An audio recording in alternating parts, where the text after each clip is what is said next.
On a également découvert que des portails dimensionnels ouvrent des portes dans l'espace-temps, qui peuvent relier des voyageurs venant de lieux et de mondes éloignés.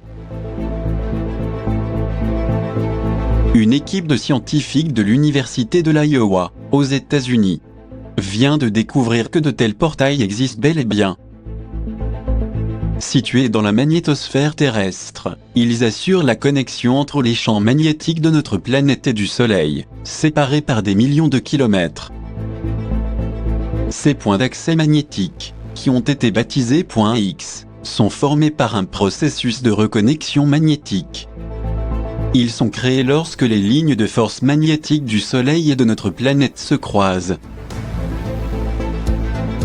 D'autre part, les observations effectuées par le vaisseau spatial Thémis de la NASA et l'Observatoire européen des amas ont suggéré que ces portails s'ouvrent et se ferment des dizaines de fois par jour. La plupart d'entre eux sont petits et éphémères, mais d'autres sont vastes et durables. Des chercheurs de l'Université de Toronto ont également découvert que notre système solaire est enveloppé dans un tunnel magnétique géant qui relie deux vastes régions de notre galaxie qui semblaient déconnectées.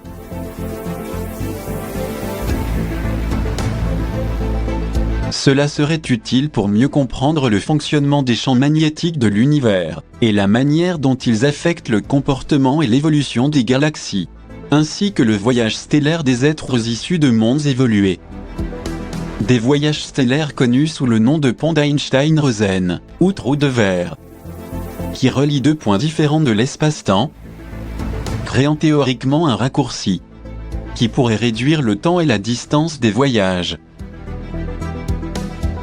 D'autre part, le chercheur et scientifique suisse, Nassim Haramein, affirme que le Soleil crée de petits trous, connus sous le nom de taches solaires. Et ces taches ne sont pas des taches comme tout le monde peut le penser, mais des petits trous, ou une fenêtre espace-temps. Une sorte de porte ou Stargate, à travers laquelle on peut voyager dans des mondes et des dimensions inconnues de l'homme. Même lorsque des CME, ou des éjections de masse coronale se produisent sur le Soleil, elles peuvent également créer des portails dimensionnels, car ce sont des tourbillons de particules de plasma solaire hautement chargées. Presque une fois par semaine, une singularité, c'est-à-dire un trou de verre dans le Soleil se produit. Les civilisations extraterrestres ou interdimensionnelles qui veulent un accès avancé à notre système solaire, utilisent ces portails ou portent des étoiles. On a également découvert que notre ADN fonctionne également comme une antenne de communication en forme de beignet, ce qui permet de produire de minuscules trous de verre hautement magnétisés.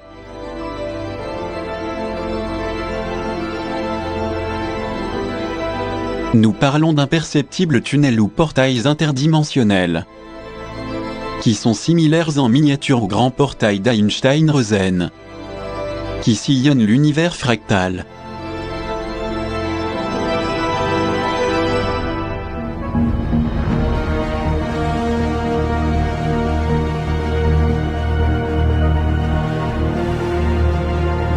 Les univers parallèles, également appelés dimensions parallèles, sont les réalités alternatives qui soutiennent l'existence de plusieurs univers relativement indépendants.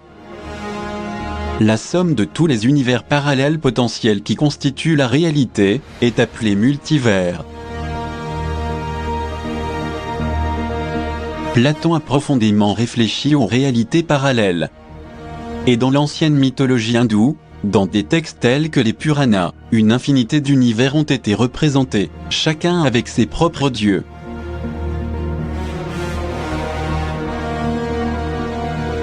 De même, dans la littérature persane, les aventures de Bulukia, un conte des 1001 nuits, décrit le protagoniste Bulukia dans des univers alternatifs similaires mais différents du sien.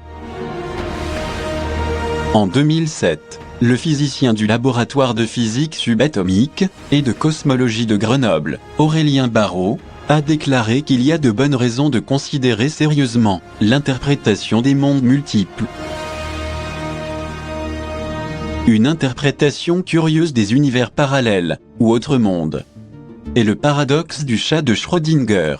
Dans cette expérience réalisée en 1935, un chat était enfermé dans une boîte opaque, contenant du poison. L'animal avait une chance sur 2 de vivre ou de mourir, avant que la boîte ne soit ouverte sur décision de l'observateur, qui arrêterait le processus et déterminerait une option ou l'autre. Si l'on tient compte de l'existence d'univers parallèles, les physiciens affirment qu'aucune de ces 2 options ne serait plus vraie que l'autre. Le chat serait toujours vivant dans un univers, mais mort dans l'univers parallèle. D'autre part, selon une étude publiée dans la revue numérique Physical Review X, en octobre 2014, il pourrait y avoir de nombreux univers différents, qui interagissent les uns avec les autres. Ce qui expliquerait aussi le mystérieux monde quantique. L'étude a été menée par des chercheurs de l'université Griffith de Brisbane, en Australie, en collaboration avec un chercheur de l'université de Californie à Davis, aux États-Unis. L'idée d'univers parallèle, dans le cadre de la mécanique quantique, est née vers 1957. A expliqué le professeur Howard Wiseman, du Centre Griffith pour la dynamique quantique. Cette hypothèse a été formulée, dans la théorie de l'interprétation de plusieurs mondes, par le physicien et mathématicien américain, Hugh Everett III. Dans cette interprétation, chaque univers se divise en une série de nouveaux univers, chaque fois qu'une mesure quantique est effectuée, explique Wiseman. Comme publié dans la revue Recherche et Sciences, en juillet 2003. La présence de tels univers expliquerait plusieurs aspects d'une autre, et pourrait résoudre des questions fondamentales sur la nature du temps, et l'intelligibilité du monde physique. Dans un espace infini, même les événements les plus improbables ont lieu quelque part. Il existe une infinité de planètes habitées, dont pas une seule, mais une infinité de planètes contenant des personnes, ayant la même apparence, le même nom, et les mêmes souvenirs que vous, en exécutant toute permutation possible des décisions de vie que vous avez prises. Certains vont beaucoup plus loin, et suggèrent l'existence d'autres univers complètement différents, avec une autre physique, une autre histoire, et peut-être un autre nombre de dimensions spatiales. La plupart seraient stériles, mais certains bouillonneraient de vie. L'un des principaux partisans de ce type de multivers est le physicien ukrainien Alexander Vilenkin, qui propose un ensemble infini d'univers, avec un nombre infini de galaxies et de planètes, et une infinité de personnes qui s'appellent comme vous, qui font les mêmes choses que vous faites maintenant. L'existence d'un seul univers ne suffit pas à expliquer toutes les caractéristiques de celui dans lequel nous vivons. Le journaliste scientifique américain Tom Siegfried, dont le livre intitulé Le nombre de cieux, explique le fonctionnement du concept de multivers. Pourquoi les constantes fondamentales de la nature sont-elles ce qu'elles sont ? Demande Siegfried. Pourquoi y a-t-il assez de temps dans notre univers pour créer des étoiles et des planètes ? Pourquoi les étoiles brillent-elles ainsi, avec juste la bonne quantité d'énergie ? Ce sont toutes des questions auxquelles nous ne pouvons pas répondre avec nos théories physiques. Siegfried affirme qu'il existe 2 explications possibles. Soit de nouvelles et meilleures théories sont nécessaires pour expliquer les caractéristiques de notre univers, soit il est possible que nous ne soyons qu'un univers parmi tant d'autres, et que nous vivions dans le plus beau et le plus confortable.